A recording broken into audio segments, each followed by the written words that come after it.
Para quem não me conhece, para quem está chegando pela primeira vez, meu nome é Paula Brandão, eu sou médica, sou especialista em medicina de família e comunidade, sou residente em pediatria, né, uma amante aí da saúde da criança. Gosto muito de estar falando aqui sobre alimentação para vocês, né, sempre com mais informações no nosso feed, trocando informações com vocês nos nossos stories.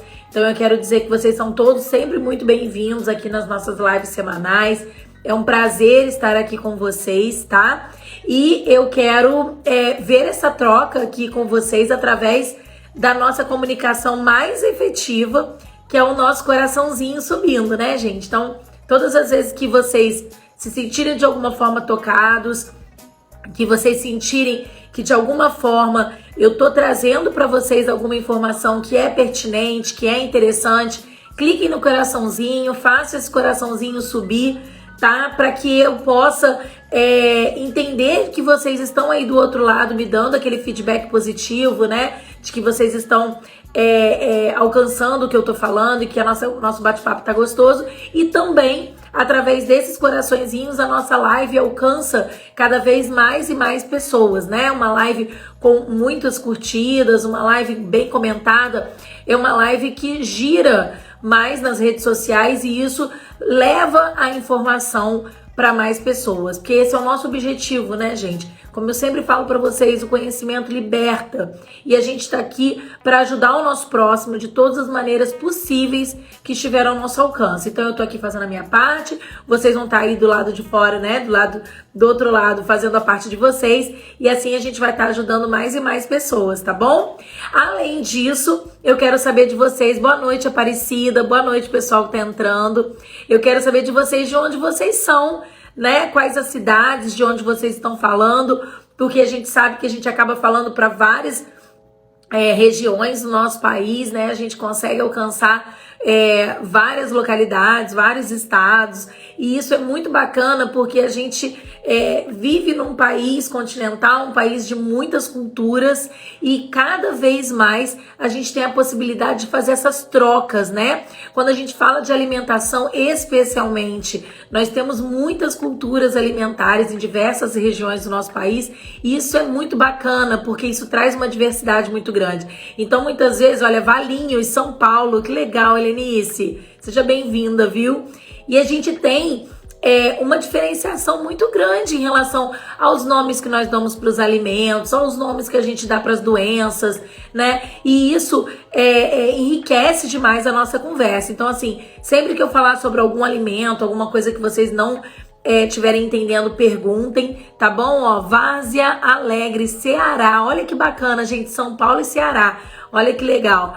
E por aí vai, tá? Olha, Canabrava, Rio Grande do Norte. E é muita coisa diferente. Eu acho isso muito rico. Saber que eu posso estar conversando com vocês. Olha, Teresina, Piauí. Gente, que bacana. Muito legal. Então vamos começar, né? Vamos começar a falar. Quando eu disser alguma palavra que vocês não entenderem, porque eu estou falando aqui de Volta Redonda, no estado do Rio de Janeiro, né? Então, assim, eu tô no interior, né, do Rio.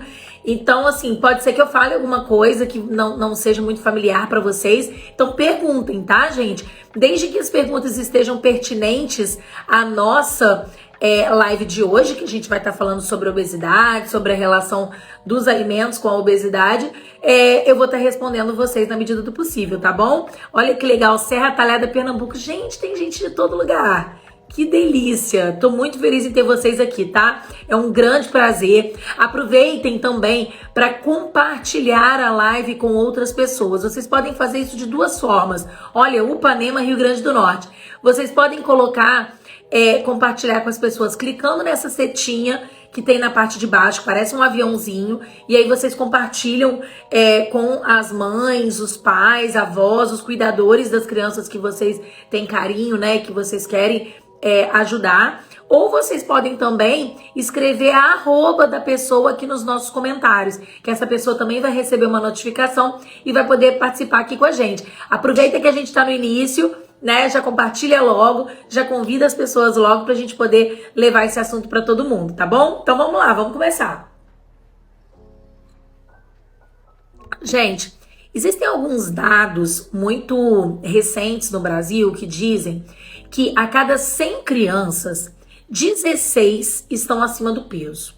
Isso parece pouco, mas quando a gente leva a entender que dessas 16% que estão acima do peso, 9, quase 10% já são obesas, e dessas 5% estão em obesidade grave, ou seja, obesidade que expõe essa criança a risco de vida, a gente acende um alerta, tá? E esse alerta, ele piora quando a gente vai falar dos adolescentes, porque os adolescentes, eles têm uma taxa de obesidade grave um pouco menor do que a da criança, mas é uma taxa de obesidade com muito maior dificuldade de reversão, tá? Então, a gente, falando assim 16%, parece que eu tô falando de um valor baixo, mas na verdade esse valor não é baixo. Esse valor, ele reflete hábitos culturais que a gente vem carregando ao longo dos anos, dos nossos pais, dos nossos avós, e que vão impactar na qualidade de vida dos nossos filhos. E eu acredito que vocês, assim como eu, estão aqui agora conversando, fazendo essa troca comigo, porque vocês se preocupam com a saúde dos filhos de vocês, né? E a gente sabe que, assim como os meus filhos, os seus filhos também vão se tornar adultos, né? E como é que vai estar a qualidade de saúde desses adultos quando eles crescerem? Isso tudo está muito relacionado ao que a gente tem de mais atual em relação aos problemas alimentares das nossas crianças, que está relacionado com os hábitos de fast food, frituras, alimentos ultraprocessados, né? Tudo isso que o mercado tem deixado cada vez mais disponível de uma forma mais atrativa para a gente. Mas a gente tem também outros fatores que são de tão difícil controle quanto, que são fatores genéticos, que são fatores relacionados a outras doenças. E é importante que vocês entendam esses fatores que podem ou que não podem ser modificados por nós, pais e profissionais da saúde, né? Para que a gente possa junto estabelecer medidas que vão favorecer a criança para que ela não venha a se tornar um adulto obeso ou até uma criança obesa, e que com isso ela venha a ter consequências que vão prejudicar a saúde dela, tá bom? Então, gente, a obesidade na criança, ela favorece muitas doenças. E muitas dessas doenças que na infância já vão comprometer a saúde da criança, essas doenças ainda vão favorecer com que essa criança tenha doenças crônicas, ou seja, doenças que ela vai carregar ao longo de toda a vida. Mas, doutora, eu não estou entendendo nada do que você está falando, me explica. Como é que eu vou explicar para vocês? Uma criança obesa, hoje, ela pode ter um problema de colesterol alto. Esse colesterol alto pode trazer vários problemas hormonais, pode trazer alterações do crescimento, pode trazer alterações que vão trazer para ela, por exemplo, uma puberdade precoce. A criança vai começar a ter uma virilização, ela vai ter um crescimento dos seus órgãos, né, reprodutivos e sexuais mais cedo do que deveria, tá? Isso é uma condição que a obesidade na infância traz. Mas também ela pode adquirir doenças que são crônicas, que ela vai carregar para o resto da vida, como, por exemplo, diabetes, hipertensão, tá? Tudo isso pode ser evitado se a gente começa a acender esse alerta mais cedo e a poder conduzir essa criança de uma forma melhor, tá? Quanto mais cedo a gente consegue mudar esses hábitos mais rápido, para que a gente na frente não venha a trazer um problema maior para o nosso filho, tá bom? Então, além dessas questões que são biológicas, a gente ainda tem toda uma questão psicológica que está relacionada aqui. A discriminação que essa criança sofre na escola, quando ela sofre bullying. Quem nunca ouviu falar, né, de uma criança que recebeu apelidos que são totalmente vexatórios, que trazem para a criança diversos prejuízos na relação que ela tem com os outros colegas, no desempenho que ela tem na escola, tanto porque ela muitas vezes vai mal nas provas ou porque ela na maioria das vezes até se recusa a voltar para a escola, né? E é essa discriminação, essa discriminação que acontece com obesos não só na infância, mas também na vida adulta, vai piorar a qualidade de vida dessa criança, porque ela vai se isolar socialmente e ela vai ter um problema seríssimo de autoestima que vai dificultar ainda mais a relação dela com o alimento. Ou seja, é um ciclo vicioso. Ela entra numa condição que ela não se julga capaz de sair e que cada vez mais vai colocá-la numa condição mais difícil para ser trabalhada pela cabecinha dela, que ainda é muito imatura, e pelos pais, que além de enfrentar todos os problemas de preconceito que a nossa sociedade tem, ainda tem que pensar nas doenças físicas que ela vai ter, tá bom? Tem uma pergunta aqui. Minha filha de 1 ano e 7 meses, esses dias teve infecção de garganta, intestino, eu não sei o que causou. Então, Giane, hoje a gente não vai falar sobre isso, tá? Hoje o assunto da nossa live é obesidade infantil. Manda pra mim essa pergunta no direct que eu vou te responder com muito carinho, tá? Eu fico esperando. Então, vamos lá, gente. A gente tem que entender a princípio. O que é a obesidade? A gente sempre fala, né, da criança gordinha, da obesidade, mas o que é? A obesidade, na verdade, ela é multifatorial. O que é isso?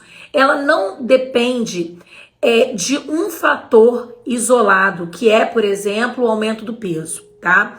Ela está relacionada com um desequilíbrio no que você ingere para aquilo que você gasta, tá? Existe uma balança que a gente tem que colocar na cabeça da gente que leva a gente a entender isso de uma forma um pouco mais prática, que é o quê? Você entender que tudo que você consome, você vai precisar gastar. O que sobra fica reservado como se fosse uma reserva de energia, como se fosse uma poupança do seu organismo, para que ele vá gastar naquele momento que você vai mais precisar. Por quê? A gente tem que lembrar que lá antigamente, no tempo dos nossos ancestrais, a gente dependia da caça, dependia da pesca para poder sobreviver. Como a gente dependia disso, nós éramos nômades, a gente não tinha ainda essa cultura da subsistência que a gente tem hoje, a gente precisava ter reservas para que o nosso corpo consumisse essa energia aos poucos e a gente fosse capaz de se deslocar para poder caçar o alimento da próxima refeição. Então, pensando nisso, o nosso organismo é muito inteligente. Tudo que ele percebe que ele pode guardar, que ele pode armazenar, ele armazena, para que ele vá gastar no momento mais oportuno, tá? Então, se a gente está gastando mais do que o nosso organismo é capaz de armazenar, o que ele vai fazer? Ele vai começar a acumular. E como que ele vai acumular essa energia a mais?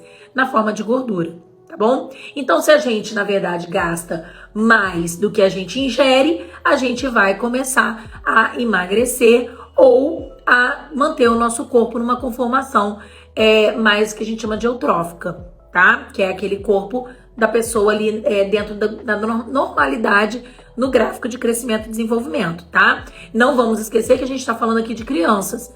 E o número de obesos na faixa etária pediátrica tem aumentado cada vez mais. Por que isso tem aumentado? O que a gente começa a ver nessa questão? Como eu tô falando para vocês, antigamente, muito antigamente, a gente precisava sair para caçar o nosso alimento. Há um tempo muito menor atrás, vamos pensar aí no tempo dos nossos pais, dos nossos avós, dos nossos bisavós, eles muitas vezes trabalhavam nas lavouras, né? O trabalho braçal estava muito mais presente nessa população do que a gente vê hoje em dia, que a maioria de nós trabalha em escritórios, em escolas, em locais fechados, tá? Então, antigamente, quando meu avô lá em Minas Gerais, que a minha família é de Minas, quando meu avô lá em Minas Gerais, ele comia uma carne de porco de lata guardada na gordura, não sei se vocês já passaram por isso, a minha mãe acabou de entrar, gente, ela tá aqui pra não me deixar mentir. Então, hein, mãe? Quando ele comia essa carne na lata de gordura, ele depois disso pegava a bicicleta dele e pedalava quilômetros para poder chegar ao trabalho. né? Outras pessoas que moravam também naquela região e viveram naquela época, terminavam de comer, iam para a lavoura para poder colher café, plantar milho e colher soja, enfim. Eles tinham toda um dia a dia, eles tinham toda uma rotina que fazia com que no próprio trabalho eles gastassem a energia que eles consomem. Hoje, se a gente não vai correr, se a gente não vai para uma esteira numa academia, se a gente não faz um exercício aeróbico, né, ou joga um futebol, alguma coisa do tipo, a gente fica cada vez mais armazenando, porque a gente não sobe escada, a gente não caminha, né? A gente tem na grande maioria das vezes, essa dificuldade. E a mesma coisa acontece para as crianças, que hoje não jogam mais queimada na rua, não jogam mais pique-esconde na rua, não brincam mais de taco, de bete, eu não sei como é que chama aí na região de vocês, o pique-bandeira, e por aí vai. Né? Então, a gente sabe que hoje os nossos filhos estão ficando cada vez mais em frente à televisão, em frente ao computador e por aí vai. E assim eles gastam muito menos do que eles consomem, tá? A balança é essa, gente. A conta, ela precisa fechar de alguma forma. Se você não consome, se você gasta mais do que você consome, você engorda. Se você consome menos do que você gasta, que aí a gente também pensa, né, nas crianças que estão pouco desnutridas ou que estão com atraso de ganho de peso, essas crianças elas estão ingerindo menos do que elas estão gastando, tá? E aí a gente tem uma outra questão cultural de antigamente, que antigamente os mais gordinhos eram as pessoas com melhor poder aquisitivo. Na medida que as pessoas começaram a ter mais acesso aos alimentos ultraprocessados, por exemplo clássico, Coca-Cola, né? Uma garrafa de Coca-Cola, você tem que pensar assim, metade açúcar e metade qualquer outra coisa. Então, quando as pessoas começaram a ter mais acesso a esse tipo de alimento, elas começaram a ver naquilo um certo status. Porque dar danoninho pro meu filho é muito chique, né? Porque é uma coisa que eu antigamente, quando eu era pequena, não tive acesso, então eu vou dar agora, né? Dar pro meu filho geleia de mocotó, todinho, sucrilhos, é uma forma de mostrar para as pessoas que eu consigo colocar um alimento na mesa que os meus pais não conseguiam, e isso muitas vezes é entendido pelas pessoas como uma condição de melhoria de qualidade de vida, e na verdade não é. Na verdade esses alimentos eles vêm, né, por uma questão de ignorância das pessoas, ignorância no sentido de não conhecer o grande malefício que esses alimentos trazem. Tá? E aí é onde a gente vem a trazer esses problemas para as nossas crianças. Vocês estão entendendo, gente? Eu quero ver esse coraçãozinho subir. Se vocês estão comigo, estão entendendo o que eu tô falando. Tá claro para vocês? Por que as nossas crianças estão cada vez mais ficando obesas? Por que a gente acha que é bonito levar a criança no McDonald's e, na verdade, nossas crianças só estão consumindo mais alimentos ultraprocessados, mais alimentos que vão causar problemas na saúde futura? É isso, tá? Então, seguindo, por que eu tenho que me preocupar tanto com a alimentação do meu filho antes dos 2 anos de idade? Porque a gente fica pensando assim, mas McDonald's, essas coisas, você tá falando de criança aí com 10, 12 anos, né? Crianças pequenas, abaixo de 2 anos, não vão ingerir esse tipo de alimentos. Na verdade, vocês é que pensam, porque o que a gente mais vê são crianças abaixo de 2 anos consumindo alimentos, como biscoito fofura, não sei como é que chama na região de vocês, Ative Plus, Guaracamp e esses outros alimentos que são extremamente açucarados e que muitas vezes as famílias acham que estão trazendo facilidades, porque a vida tá corrida, né, gente? As mães trabalham fora, tem muita dificuldade de preparar a merenda da criança para poder levar para a escola, mas isso tudo é falta de conhecimento, porque quando a gente tem conhecimento do quão pode ser saudável a alimentação dos nossos filhos com lanchinhos rápidos, a gente vai melhorar. Isso eu falo sempre nos cursos que eu ministro, né, o Papá Delícia, ou no curso Papando Sem Traumas, que eu dei agora há pouco tempo, eu falo muito sobre isso. Existem formas muito fáceis, muito práticas da gente fazer essa alimentação ser mais saudável, sem que a gente precise lançar mão desses biscoitos porcaria, como eu chamo, tá? Mas enfim, Por que eu tenho que me preocupar com isso agora, antes de 2 anos de idade? Porque, na verdade, é quando a gente começa a introduzir esse alimento. Márcia, todo alimento ultraprocessado não deve ser oferecido para criança nenhuma, especialmente menor de 2 anos. E Danoninho é um alimento ultraprocessado, tá? Crianças acima de 2 anos, a gente até abre em algumas situações, algumas exceções, porque é o que eu acabei de introduzir agora e eu vou explicar para vocês. Quando você começa a alimentação do seu filho até os 2 anos de idade da forma correta, você está ensinando o seu filho a comer bem, tá? Você está ensinando o seu filho a comer um alimento saudável, um alimento que não vai trazer uma obesidade para ele. O que você ganha com isso? Você ganha que depois que ele fizer 2 anos, você pode tranquilamente levar ele num aniversário e dar para ele um brigadeiro, que ele vai saber que quando ele chegar em casa, ele vai comer a couve que a mamãe fez, o almeirão, o jiló, o quiabo, porque o brigadeiro vai sempre existir na vida dele, mas que o papazinho da hora da refeição é o papá de carninha, é o papá de ovinho, é o papá do purezinho de abóbora, né? É o papá do brócolis, porque esse é o papá que ele aprendeu a comer. Todo o resto veio depois, quando o paladar dele já estava habituado àquele alimento.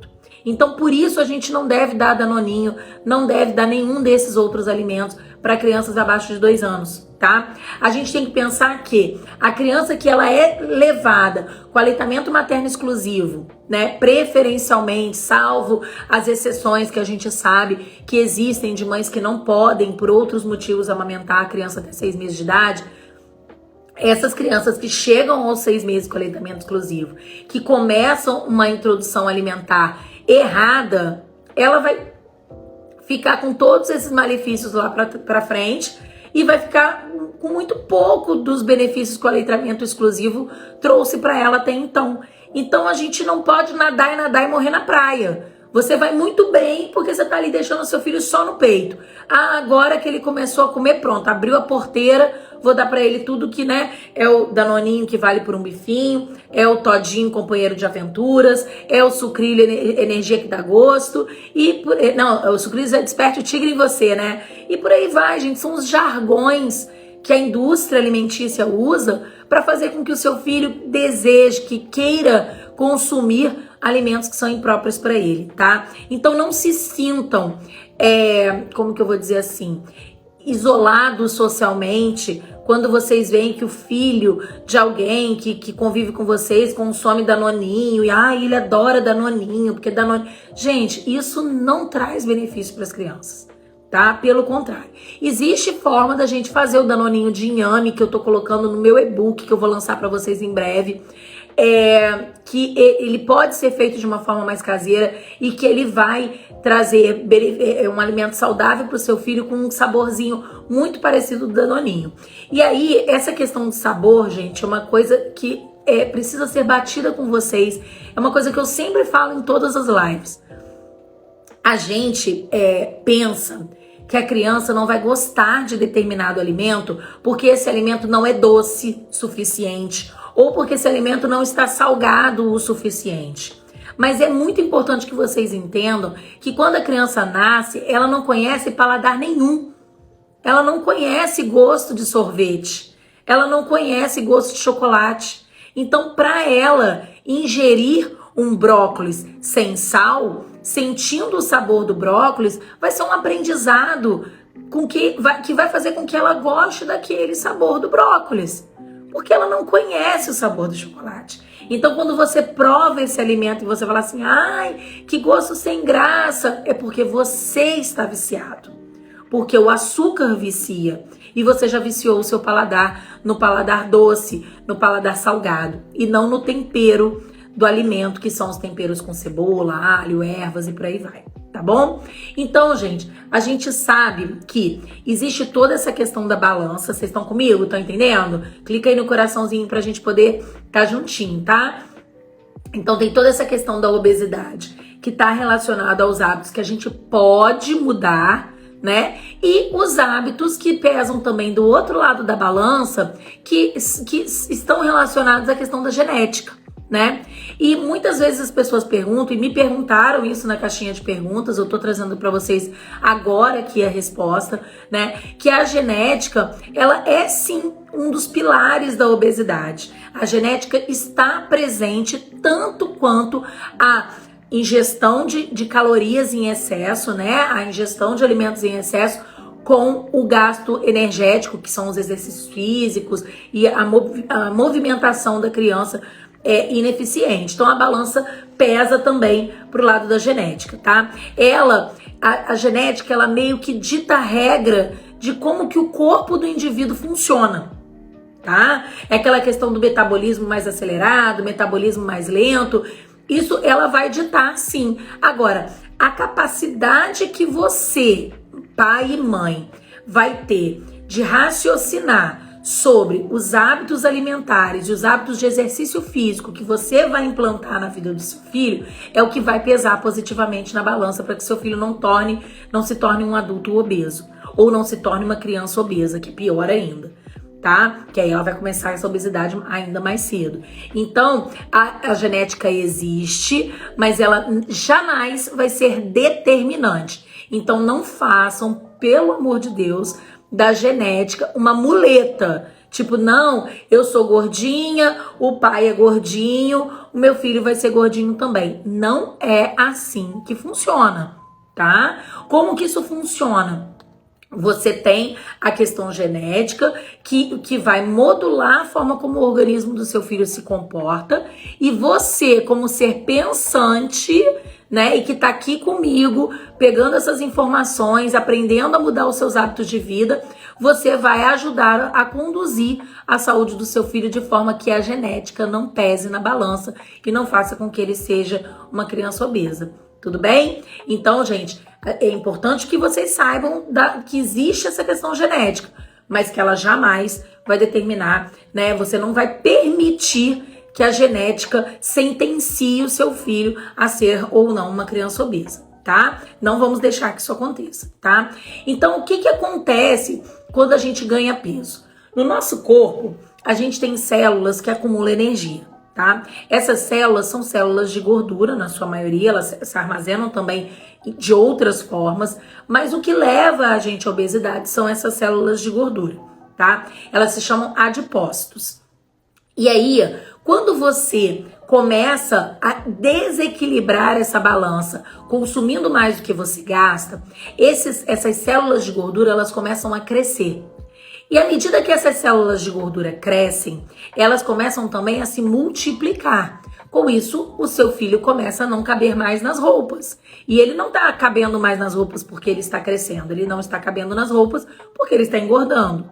E aí, você fala assim, caramba, agora tá na hora de eu fazer alguma coisa. Eu preciso mudar a alimentação do meu filho, colocar ele para fazer exercício físico e por aí vai. E aí, de alguma forma, você consegue ajudar o seu filho a emagrecer. Nesse momento, quando você consegue ajudar o seu filho a emagrecer, essas células, elas diminuem de tamanho, mas elas não diminuem em quantidade. Então, cada vez mais, cada deslize de alimentação e exercício que seu filho der, ele entra naquilo que a gente chama de efeito sanfona. Por quê? Porque essas células agora estão em maior número do que estavam anteriormente. Então elas vão ter maior facilidade de crescer novamente, porque elas estão em maior quantidade. E é isso que acontece, tá? Por isso que é importante que a gente não deixe a criança chegar à obesidade. A gente precisa agir de forma preventiva, ok? Então eu espero que vocês tenham entendido isso. Vocês entenderam, gente? Clica aí no coraçãozinho para eu saber se vocês entenderam.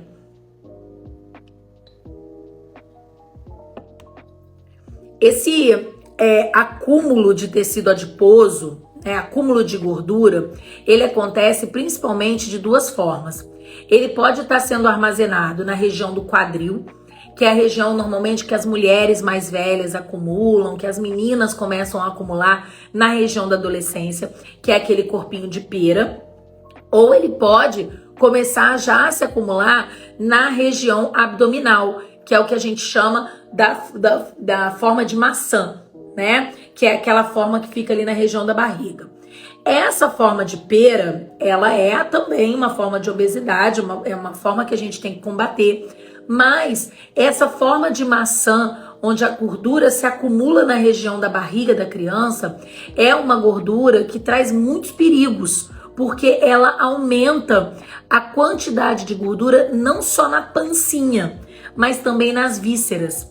Então a criança fica com um fígado gorduroso, ela fica com toda a parte próxima do intestino com muita gordura, e isso vai começar a trazer alterações na produção dos hormônios, isso vai começar a trazer, vai fazer compressão, que vai atrapalhar o pulmão dela se expandir e ela respirar de forma adequada, e isso vai vindo aos poucos, trazendo outros prejuízos para a criança. Tá? Então essas são as duas formas que as formas que a gente mais vê e que a gente, quando bate o olho, a gente já fala, essa criança tem um risco maior, principalmente de doença cardíaca, né? Se ela tiver nessa forminha mais de maçã, que é aquela gordurinha que fica mais na região da barriga, tá? Mais aquela pancinha. E aí tem toda uma questão de herança genética, sim, que está envolvida, que se você tem pai e mãe obeso, você tem 80% de chance de ser obeso se você não cuidar dessa criança, né? Se o pai é obeso, mas a mãe não é, essa chance cai para 50%, né? E se a criança não tiver nem pai nem mãe obeso, a chance cai para 9%, gente. Porque aí não entra só uma questão de genética, entra toda uma questão de hábito na família. Eu já vi dentro de consultório, lidando com criança obesa, a mãe falar assim: não, doutora, eu tô fazendo de tudo para ajudar ele na alimentação. Ele tá até comendo sozinho na mesa agora, no horário separado da gente. Tá, mas por quê? Ah, não, porque o pai dele só come com Coca-Cola. O pai dele, se não tiver uma Coca-Cola junto, o pai dele não almoça. Então ele tá comendo sozinho. Gente, a criança tá sendo penalizada. Porque ela abre a geladeira, a Coca-Cola tá lá. E aí, vocês acham que na cabeça de uma criança de 7 anos, por exemplo, ele vai conseguir entender que aquilo é pro bem dele? Ele não vai conseguir entender. O que ele vai achar? Eu fiz alguma coisa de muito ruim, porque o meu pai pode beber Coca-Cola, que a minha família me ensinou que é boa, e eu não posso. Mas por que eu não posso? E aí começa toda uma questão de autoestima, de aceitação da família, isolamento social, que tá caminhando junto com a obesidade e que os pais juram de pé junto que é só a escola que tá dando, que é só o vizinho que implica com a pancinha dele que tá dando. Não.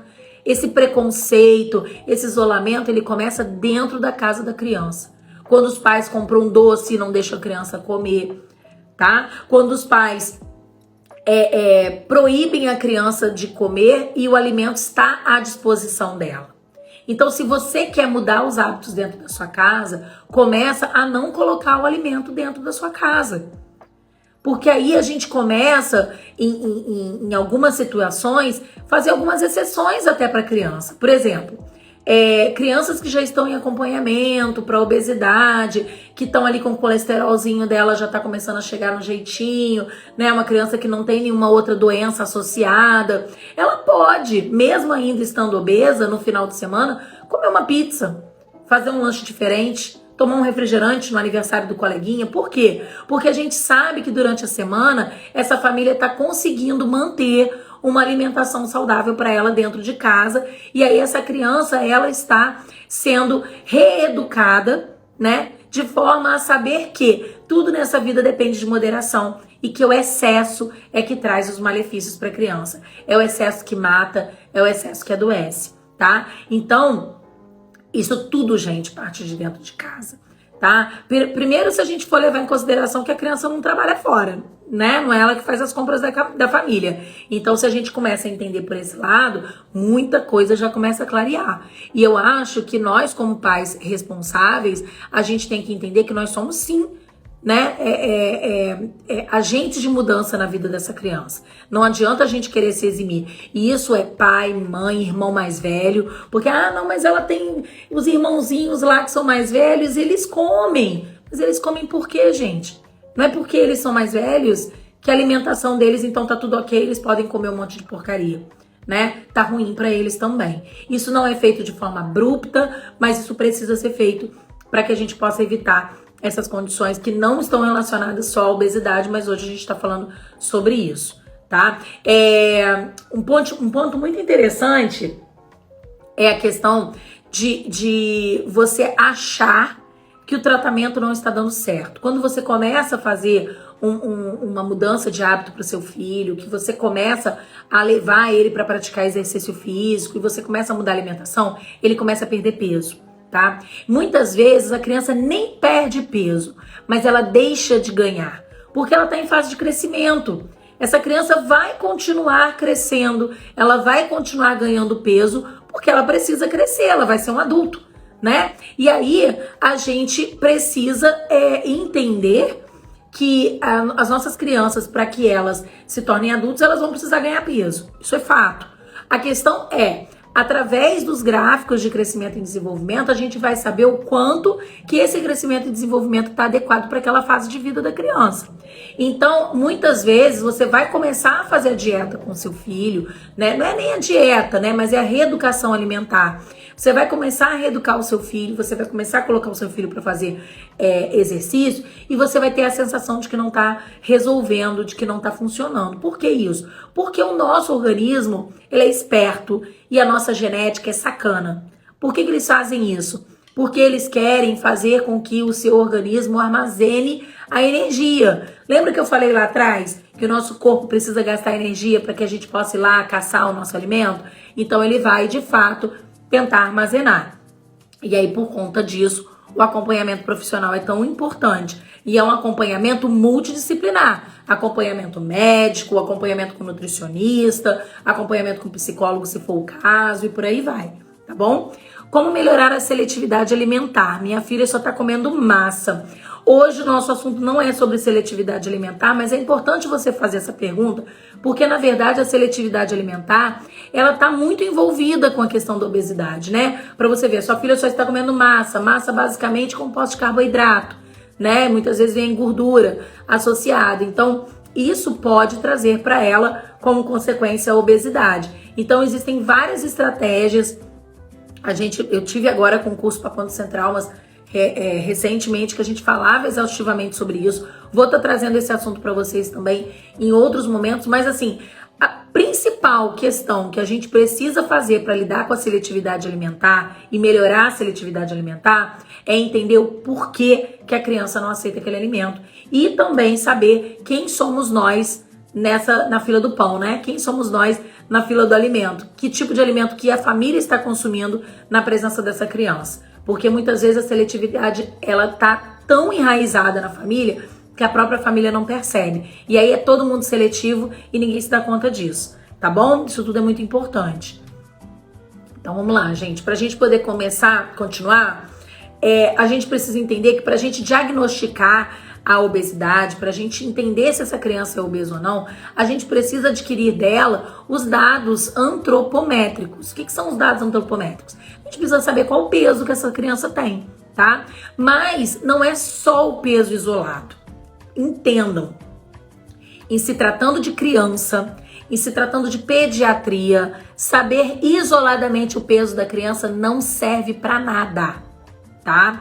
A gente precisa saber qual é o peso, qual é a idade exata. Meu filho tem 4 anos, 11 meses e 27 dias, tá? E a gente precisa saber também a estatura da criança, qual é a altura que ela tem, tá bom? Essas são as 3 informações que a gente precisa para saber se essa criança tá obesa ou não.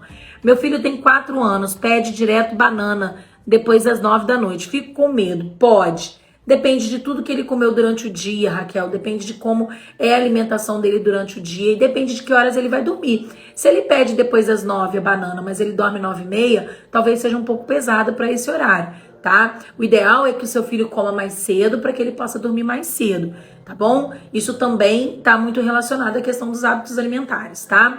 E aí, gente, falando como eu já falei, a questão da estatura, algumas circunferências que a gente precisa saber também, quanto que tá medindo a relação do quadril com a cintura dessa criança, pra gente, porque existe uma proporção que a gente precisa calcular, as preguinhas cutâneas dele, quanto que ele tem de dobrinha no corpo, né? Isso de uma forma um pouco mais específica, com um especialista para poder saber se essa criança tá com uma quantidade de massa maior do que ela deveria ter e por aí vai, tá? E aí, para que vocês possam fazer essa medição, para que vocês possam fazer o acompanhamento, é importantíssimo que vocês leiam e conheçam muito bem a caderneta da criança, tá? Lá na caderneta da criança, eu já falei isso exaustivamente nas minhas lives para vocês. Vocês têm todas as informações relativas ao peso, à estatura, ao formatinho da cabeça, né? O tamanho da cabeça da criança, que vão trazer para vocês informações riquíssimas em relação ao crescimento e desenvolvimento do seu filho, tá? Então, se hoje você for lá e abrir a caderneta do seu filho e você vê que tá em branco, próxima visita no pediatra, doutor, anota aqui para mim, por favor, coloca no gráfico para eu poder fazer o acompanhamento do peso e da estatura do meu filho, tá bom? A gente sempre vai precisar de peso e de altura para poder calcular o índice de massa corpórea na criança, tá? O índice de massa corpórea, ele não é o maior dado pra gente, não é o dado mais importante na criança, principalmente até os 2 anos de idade, tá? É muito mais importante na criança até os 2 anos de idade a gente saber quanto de ganho ela tem a cada mês. Por isso que é importante marcar todo mês na caderneta da criança.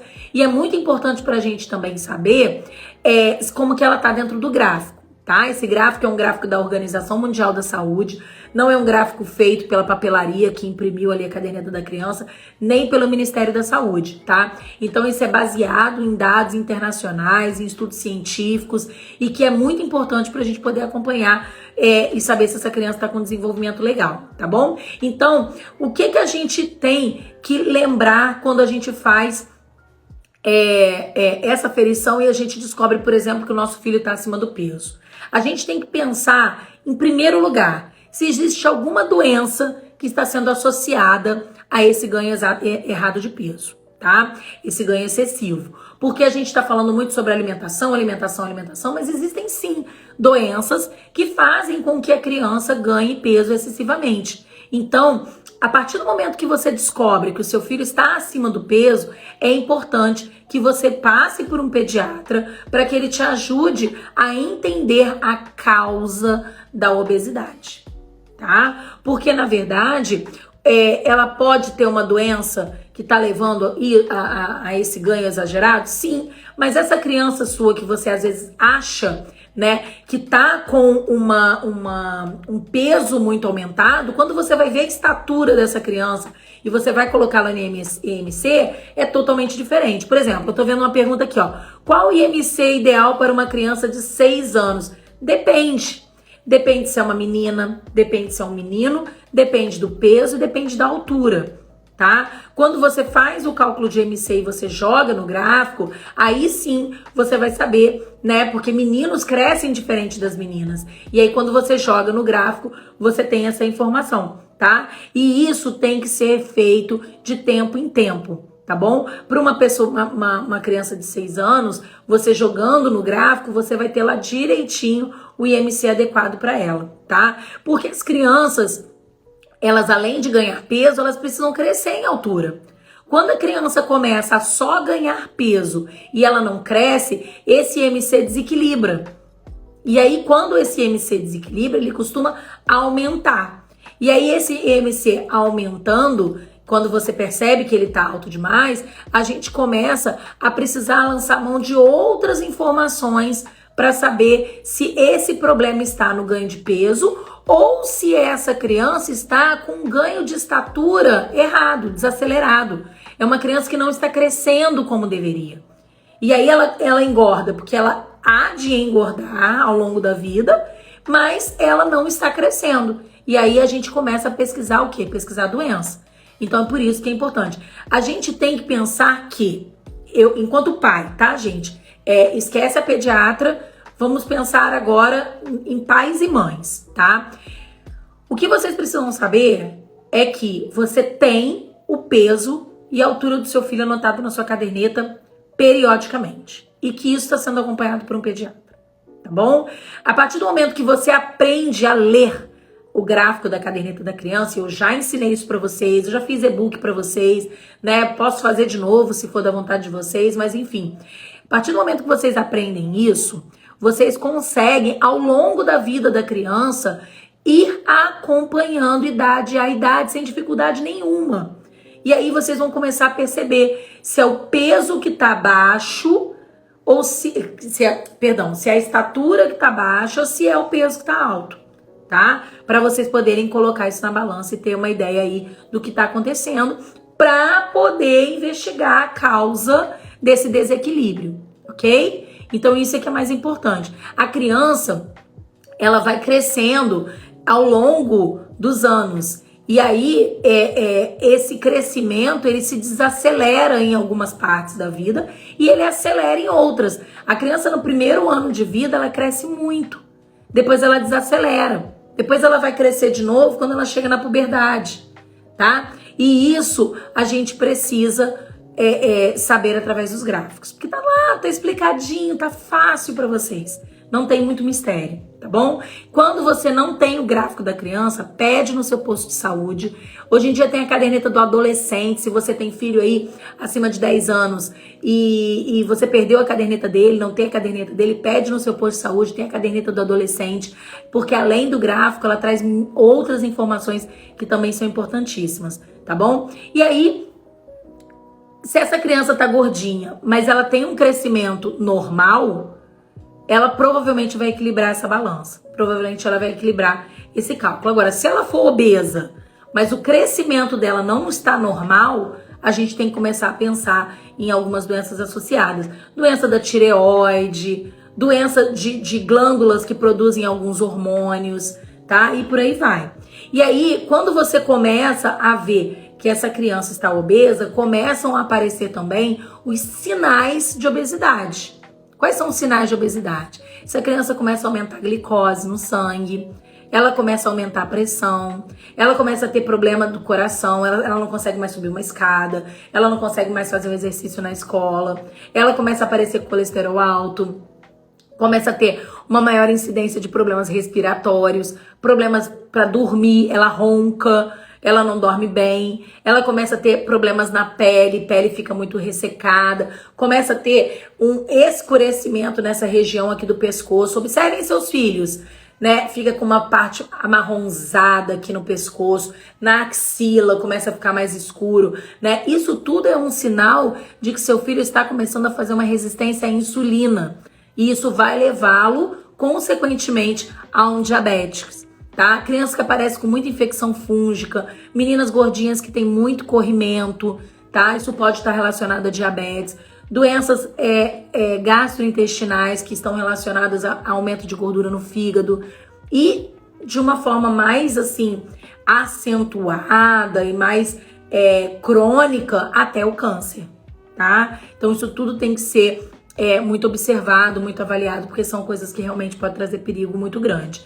E aí, a obesidade, lá no futuro, ela vai fazer sua criança ter intolerância também à glicose, que aí é a diabetes do tipo 2, né, que é a diabetes mais presente no adulto.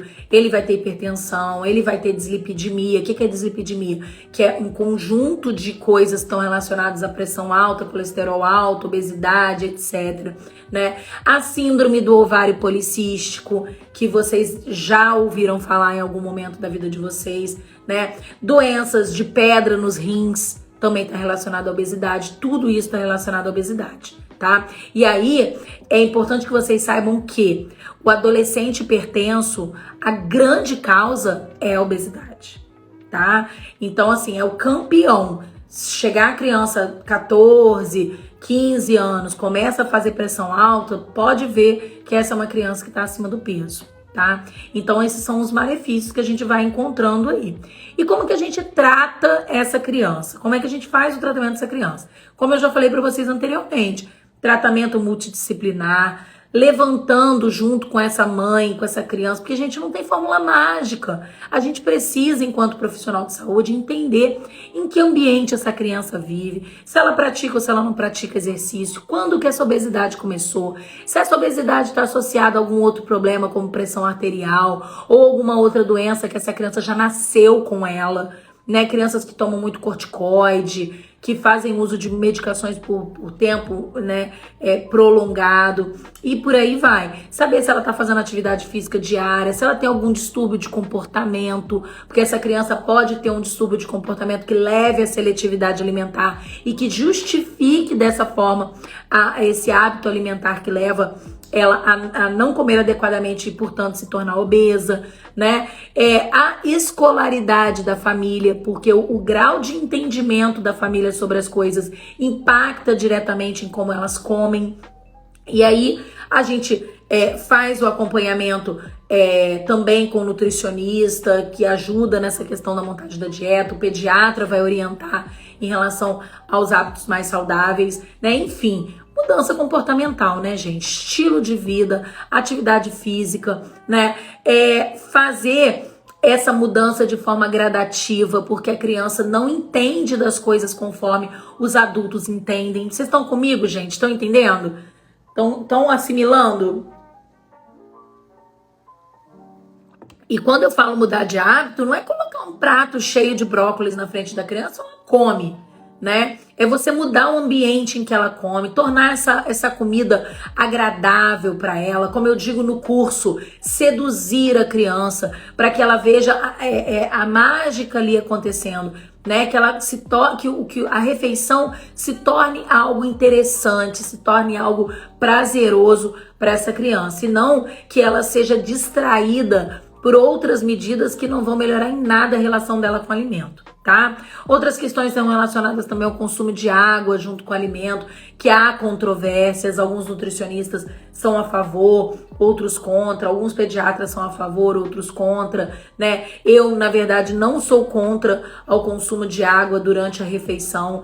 Existe sim toda essa questão de é para empurrar a comida, isso vai de encontro com a dinâmica familiar que você já tem na sua casa, e isso vai sendo mudado aos poucos, tá? Atividade física também muito importante, e só lançar mão de medicamentos se tiver doença associada.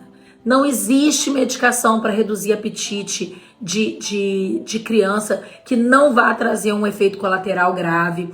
Não existe medicações que vão simplesmente controlar o apetite isoladamente da criança. A gente trata sim quando existe, e aí precisa da ajuda do neuropediatra, de outras especialidades para avaliar. Quando existe algum distúrbio hormonal ou quando existe algum distúrbio de comportamento, por exemplo, uma compulsão alimentar ou um transtorno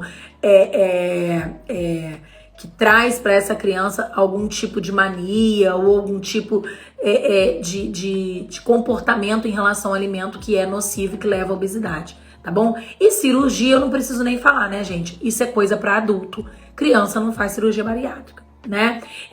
As cirurgias elas vão ser indicadas mais lá para frente, já talvez até no final da adolescência, quando há associação com doenças graves, quando há algum risco para a vida dessa criança, tá? Então, de toda forma, essa cirurgia só é indicada quando a criança já tentou o tratamento por todas as formas, tudo foi tentado ali para essa criança e de qualquer forma não conseguiram, tá bom? Então, é sempre essa questão da gente pensar em trabalhar na prevenção, né? Criança obesa, ela vai ter uma maior chance de se tornar um adulto obeso.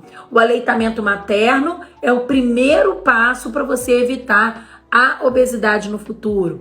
A atividade física, ela vai ser especial para você equilibrar a balança e aumentar o gasto calórico, aumentar o gasto daquilo que ela está consumindo e jogar essa balança mais lá para baixo para fazer com que ela tenha a oportunidade de comer, tenha o prazer em comer, mas que ela não fique ali fazendo estoque, né, de gordura. E sempre os cuidados em relação à questão das guloseimas, dos refrigerantes, isso tem que ser muito bem pensado, e isso quando a vida, a saúde da criança está em dia, né? Não numa situação em que a criança está obesa, ela já está gorda mesmo, então ela deixa ela comer.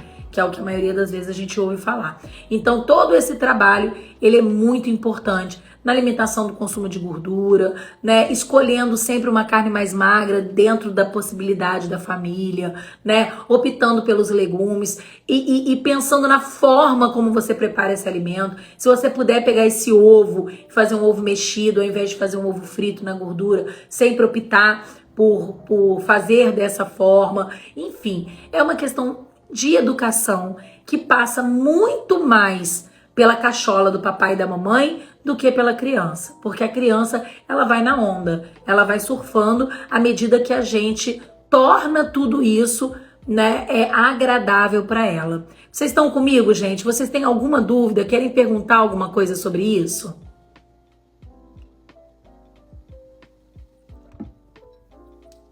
Não? Tá tudo na paz? A gente sabe que muitas vezes as pessoas têm dificuldade em fazer perguntas na hora da live porque se sentem constrangidas, ou porque não sabem ali naquele momento elaborar a pergunta, ou porque querem prestar atenção no assunto, né? E aí não quer perder o fio da meada escrevendo perguntas. Então, gente, por conta disso, eu sempre deixo para vocês uma caixinha de perguntas para que vocês possam me mandar as dúvidas de vocês, tá? E a gente continue conversando mesmo depois da live, tá? Então, eu vou colocar a caixinha de perguntas para vocês. O que a gente tem para falar hoje sobre obesidade é isso, tá? Em algum momento eu quero estar trazendo mais outras lives para vocês que falem mais sobre a relação da comida. Mas é muito importante que vocês entendam que tudo isso é muito comportamental.